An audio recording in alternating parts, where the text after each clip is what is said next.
Hey, how's it going, everybody? So if you've played Gemstone Legends for any amount of time, you've probably done some summoning, and in here you've seen the scrolls, shards, and fusions. Fusions are something that are not in Empires and Puzzles. I can't say they're unique to this game because I think they exist elsewhere, but it's a new thing for me. But there's all these heroes that you can create from weaker heroes. So like a 3-star, for example, you need to level up these 2 stars and you can create a 3-star. But the most appealing one is Guinevere. So let's take a look at this hero and see what all the fuss is about. So just as a quick reminder, the people from Gemstone Legends have been nice enough to give a $50 value promo code to my viewers. So in the description of this video, you can find a download link for that to check out the game, as well as a promo code that you can enter for 50 free summons and some gold and gems. So just a good way to get started on the game. Get a bunch of heroes so you can check it out, see what you think. I'll be releasing more videos showing how the different mechanics of the game work, and I have a Gemstone Legends playlist so far if you want to get up to speed at this point. But check out that code there. Make sure you enter it within 3 hours of downloading the game after finishing the tutorial. And let's take a look at Guinevere. Okay, so here is the information for Guinevere, and I think these are showing her stats when she's going to be at 6 stars, but she starts off at 5 stars, as all legendary heroes do. A few things of note here. Her speed is the highest base speed in the game at 110, the slowest being 96. Mana gain is 22, which means she'll need a little bit fewer than 5 gemstones on her turn to charge. The speed is referring to how soon she'll have a turn. So the important things, she is a speed leader in the rifts and increases the speed of all allies by 22%. She has the strongest heal that I've seen in the game, which is 22%. This is a lot less than you see in Empires and Puzzles because the heal, because the HP is so much higher on most heroes. You can see her attack and defense are around 1500 and her HP is around 15,000, so much more significant. Also then grants increased speed for 2 turns on top of her already speed leader capability. Removes 1 random negative status, I assume from all allies. Her passive ability restores 4% HP of all allies the first time she takes damage from a special ability in a turn. Removes 1 random positive status from an enemy whenever she deals damage with gemstones. So there's a lot going on here, and she's very fast, and she increases the speed of all other allies. So she's a really... People in my guild have described her as the most important hero in the game, and she's really important for the Rift, which is where I need to focus on next, because that's where you get all your equipment. So you want to be able to farm the hardest levels you can, and she's going to make that a lot easier. So I'm excited to say that today is the day that I'm ready to fuse Guinevere.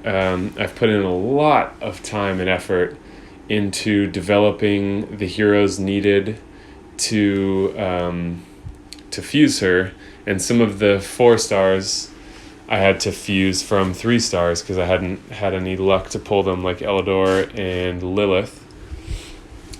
So it is going to cost me some really good heroes. So if we look at the fusion here, those are the heroes that I'm going to be fusing. 4 5-star heroes. 3 of them are epics. 1 is a rare. So it cost me a lot of heroes to ascend all of these to 5 stars. And so I had to consume some of my better heroes. It was a long time, a lot of training and all that kind of stuff. And it also cost 20 million coins. But she is a very impactful hero in the game, and so I'm ready to make this move. So let's do it.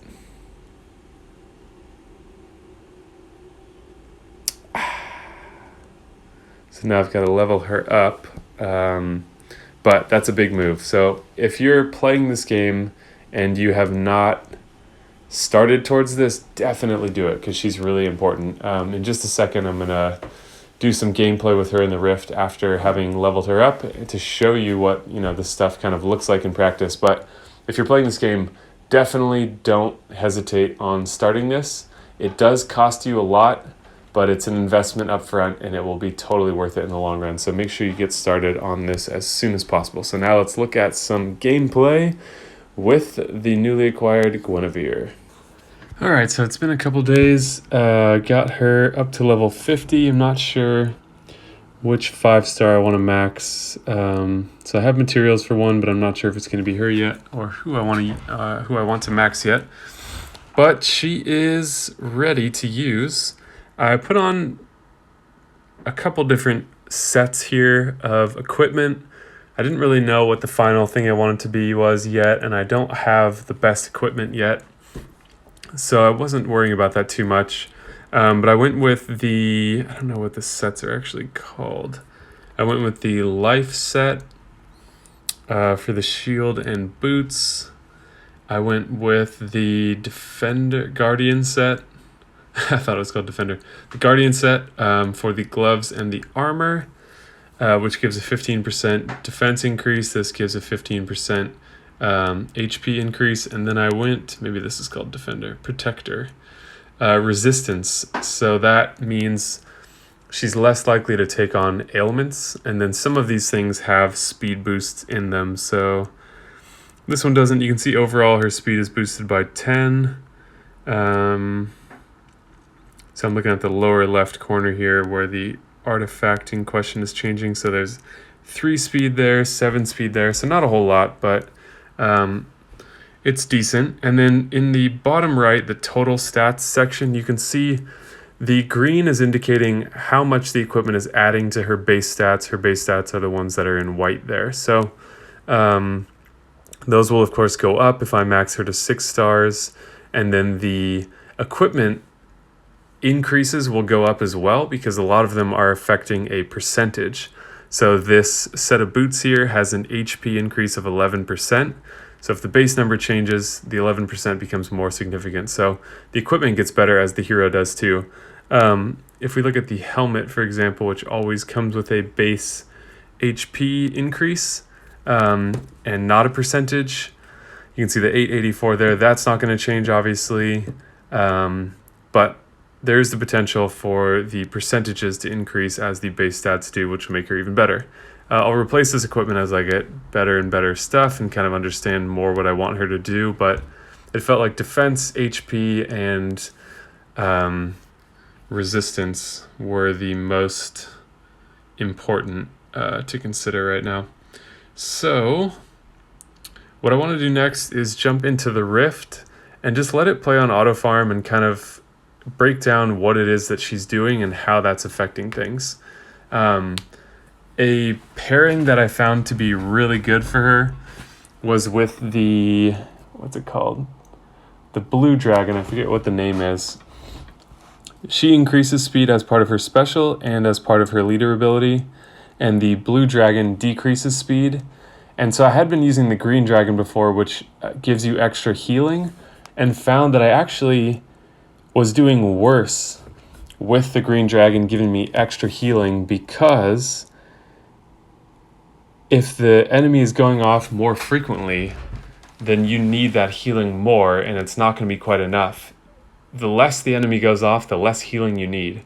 So if your speed and your speed boosting on your team is really good and optimized, you don't need healing as much. So it's kind of an interesting thing where I was like, oh, more healing, more survivability. Not so much the case. So if we go back to our base here, let's jump into the Rift. And I was actually going into this more difficult Rift and farming this level, or was trying to. It's green, and some of my best attacking heroes are red. So here's the team that I'm using. It's got Guinevere as the leader, so she's given that speed boost. Aurora gives attack up and sort of a protective shield, which is kind of like temporary HP from Empires and Puzzles, except that it can't go above a certain level, which we can look at. Alexander has taunt and increased defense, so he just kind of takes the hits, lowers the damage on them, and then that allows the rest of the team to get healed back up. And then I have these 2 squishy reds over here as my main kind of damage thing. So it's a slow farm because there's just a lot of survivability and not a lot of damage, but that's kind of the best I can do right now. So these are the dragons. Like I said, the one I'm using is, let's see if I can, so deals damage to all enemies. It's only 200, 20% chance to inflict freeze for 1 turn, and then 100% chance to inflict decreased speed for 2 turns. So that actually helps out a lot. So let's do, we'll just do an auto farm so I can stop it if I want to instead of a multi-battle. So I'm going to slow it down. Aurora's got the high speed. She's going first. I guess Alexander is next. And we're just going to kind of observe what Gwyn adds to this.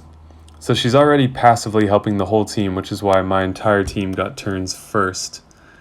And then I think this taunt is going to help me through. You can see up at the top there's 4 greens in a row. The taunt should help get me through all those turns. You can see all the gem attacks are going to hit Alexander. Taunt is different in this game, and the AoE attacks will still hit the full team, which is sort of weird for me to get used to, but that's the way it works. And we'll wait for it to come back around to Gwyn again. Maybe I'll speed it up in the meantime. So she's been great so far. Definitely the best healer I have by far. There are plenty of other good healers.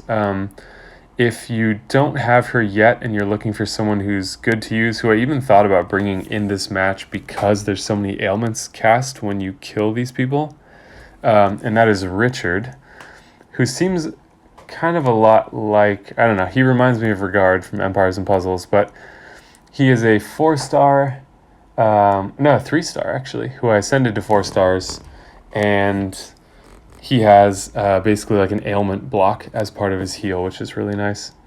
Okay, here we come back around to Guinevere. So she is going to fire this turn. Oh no, she's been hit with silence. So yeah, these characters, like, they have a passive ability that are the other two that when they die, they cast different effects on you, which in this case were silence, I think was the name of that one. So yeah, these ones on the wing here. You can see when killed, uses her special ability that deals 25% damage to all enemies. Maybe this one's different. No. Oh, but yeah, silence is part of the special ability. Okay, so well, it's taken a while to come around to Guinevere, but she is helping with the speed of everything so far. And then in combination, I hadn't really used Alexander the taunt hero before, but in combination of him kind of being the bottleneck for a lot of damage and being able to handle that because he's got increased defense, and then Gwyn coming around and healing all of that back up, and then Aurora also adding that little white bar down there, this protective shield, has allowed me to farm levels that are much harder than I would normally be able to. And the AI is not perfect, as it could never be perfect, but yeah, Gwyn just brings a lot to the table, and in combination with that blue dragon, like the speed boost for you and the speed decrease for them is a significant offset that really helps in the Rift. And right now the Rift is the only place that I'm really spending my energy at the moment, and that's because you can get equipment, and I feel like I really need better equipment. So I'm farming the hardest level I can that gives 5-star equipment, which in this case is this one. Okay, so you can see Aurora's health is getting pretty low. He's not going to fire. Oh yeah, we're still affected by stun. So she could actually die here. Okay, so then Gwyn comes through with a huge heal. We've got taunt up now. Hit everyone, dealing burn damage. Going to slow him down. You can see the order change when that dragon is used. And then, not on this turn, but once it's Aurora's turn at the top, after this turn, Gwyn will go off. That should change the order up at the top again. So she kind of like helps you cut the line of how soon it's going to be your turn. And if you're using the blue dragon too, it's just a really good offset. So I don't know exactly what point in the game you should start focusing on her. I mentioned earlier in the video to do that as soon as possible. It does cost you a lot in heroes to do that, but she does help a lot too. So I think you just kind of have to decide based on how many pulls you're doing and what you have, how much you're willing to give up to get a hero that can really help unlock other aspects of the game for you. So that's one thing to think about. I think the process probably, I mean, it's taken me a few months, and I've also spent to speed up the process. Because you can get training dummies, you can do all these different things to kind of expedite the process and buy more coins as opposed to wait to accrue more coins, because 20 million is kind of a lot.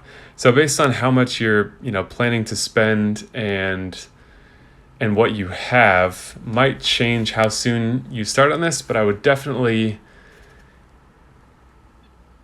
if you're going to wait a little bit to start on it, still start leveling up some of those heroes that you're going to need. So maybe have half your training camp allocated to leveling up heroes needed for that fusion, and then the other half dedicated to leveling up heroes that you're going to use in your attacks.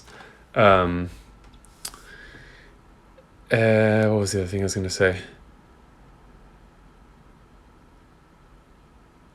Oh yeah, and then also keep in mind that you can level up your heroes also just by playing through these stages. So if you play on earlier stages when you're trying to complete your daily quests and stuff like that, which are really important, you can use some of those heroes that you're wanting to level and gain additional XP that way as well. Oh, crap.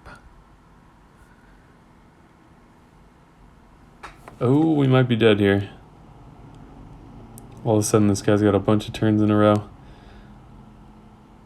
Yikes. That was close. So, she's not perfect. But she definitely helps out a lot. Okay. Gotta step in here. And this is a testament to how weak my heroes are too. If I had a little bit more going on with the rest of this team or some better equipment, I wouldn't necessarily find myself in this position. Alright, so let's see what's gonna happen now. Oh, I should have used my dragon. Crap. That would have helped a lot.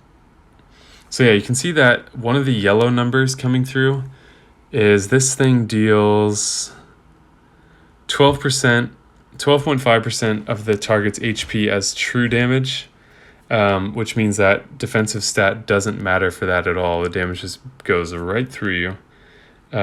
So I might not win this. We're close. Yeah, we're done for. Damn. Oh, but I got a gold scroll. That's worth the 50 gems. Oh, unless that's not actually what I got and they're just trying to say, here's what you could get. We'll see. That'll be interesting now. So yeah, in summary, while this thing plays out, you can sort of watch what she's going to be doing up there as well. She's one of those heroes that's kind of like an ultimate goal you want to achieve. She's a hero that you absolutely want to have. You just have to figure out your timing of when you're going to go for it. If you want to speed up the process, it will cost you, as is the way it works in these games, right? This game is particularly free-to-play friendly in that you don't have to spend, and there's a lot that you can get just by working hard at it. But it's also, like any of these games, you can speed up the process if you want to spend. And so I did, to speed up the process a little bit. A couple other healers that are really important, like I mentioned, are Richard, and then also Elidor, who's one of the heroes that you need to use in the fusion, is also a really good healer. There's a few that only heal one hero at a time, which is really weird to me. And I first saw that mechanic in this game when I was on the earlier levels, and I was getting like 2-star heroes and stuff, and I'm like, this hero only heals one hero, which is something that we've never seen in Empires and Puzzles. It's always the caster and nearby allies or the full team. I think there might be the one odd exception where, or like, Tyr, for example, heals himself, but there's no healer where you select a hero for them to heal, So anyways, I don't really understand what the benefit to those heroes are. Maybe they're just meant to be weaker versions. I think healers are a lot more powerful in this game, and so some of them are just much better than others. So keep your, Elidor, Richard, Marith are... Elidor is a 4-star. Richard and Marith are 2 3-star healers that I was using for a while. Marith heals and gives increased defense. Richard heals and gives, what do they call it? Status protection, I think, I think it's 3 turns, which is really useful. Oh, there's also Tessix, who I use, who I'm pretty sure I'm saying this all right. I think Richard is the one that has ailment protection, and then Tessix is a 4-star healer who heals everyone for 10%, and then also has ailment protection, so he's just a little bit tougher. But yeah, Gwen is super important. I'm really glad to have her. She might be the next Ascension, I'm not quite sure yet, but she definitely plays a really important role in this game and in the Rift specifically, which is where I'm spending all my time these days, until I can get some better equipment. And then I'll go back to maybe, trying to defeat the map stages a little bit more to try to get 3 stars on those. So I don't know if I can perfectly sum all this up better than I have already, or better than has already been done throughout this video, but I wanted to give you the full perspective on what a fusion is, since that was a new concept for me, why it's important, why you should care about Guinevere, answering the question of, is she really worth being, preoccupied with? Is she that important? And I think the answer is yes. Trying to give you an idea of how long it could take to complete this process, both for free to play and with spending. But yeah, you see her a lot in the arena. So one way you can try to get an idea of whether a hero is really good or how important they are is to skim through the arena leaderboards. And she's one that I've seen in there a lot, actually, more than any of the other legendaries that I have. So that is twofold. One, it's because she's a legendary that anyone can get just by, grinding through it. And the other part is because she is good. She's great, and she's the most powerful healer that I am aware of in this game, so she's kind of like the pinnacle healer, and then speed is so important, and she does that as well. So I think I might be starting to ramble at this point in the interest of wanting to summarize things for you guys, but hopefully this has helped you understand this fusion thing and Guinevere in general, giving you some gameplay to look at for what she does, and how you can combine her with other things like this blue dragon to really improve your chances in important aspects of the game. So if you have any questions, definitely throw those in the comment section down below. Anything that you feel like I didn't answer or didn't speak to, I'd be happy to pop in after and see if I can help out there. And then as always, if you want to try out the game, there's a download link in the description below. Click on that to download it. There's a promo code underneath that. To be able to enter the promo code, you're going to have to finish the tutorial first, which takes maybe 10-15 minutes if I remember correctly. Just kind of walking you through the game, what to expect. You need to enter the promo code within 3 hours of downloading the game, or it's not going to work, so make sure you do that. And you'll get the 50 free summons, gems and gold, which is about a $50 value. So if you were to purchase those things in the game, that's what it would cost you. So definitely a nice head start. See if you can get any good heroes from those summons. And yeah, I'm going to keep playing this game, having a lot of fun with it. Keep making videos, trying to demystify some of the more complex things or the newer things if you're coming from Empires and Puzzles, and just to kind of assist in that process, make it more fun for you guys, let myself do the hard work of figuring this stuff out so you guys can just have fun with the game. If you enjoyed the video, leave a like. If you want to see more, subscribe and hit the bell icon so you don't miss any uploads. Thank you guys so much for watching. Let me know if you have any questions, and I will see you in the next video.